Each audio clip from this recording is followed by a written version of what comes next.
Une photo de famille, celle des collectifs des usagers des lignes ferroviaires normandes. Un rassemblement rare pour dénoncer une nouvelle grille des horaires et une nouvelle cadence annoncée par la région.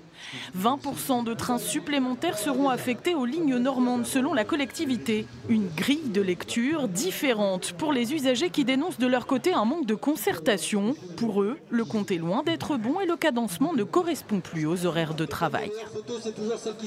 Ce matin dans le train, nous avons discuté avec un usager qui vient de Granville.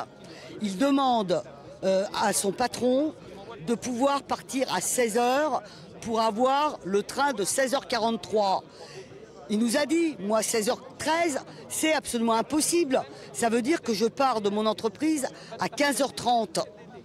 Donc, aucune entreprise ne va accepter ce genre de choses. Par exemple, à l'hôpital de Granville, le médecin vient de Tours toutes les semaines. Et il travaille aussi pour l'hôpital Lavranche. Il a écrit à M. Morand en lui disant que lui, il quitterait l'hôpital de Granville et que l'hôpital n'aura plus de dermatologue comme spécialiste. C'est aussi tous ces aspects-là, la défense des trains pour garder la présence des médecins, des spécialistes, des docteurs dans les territoires.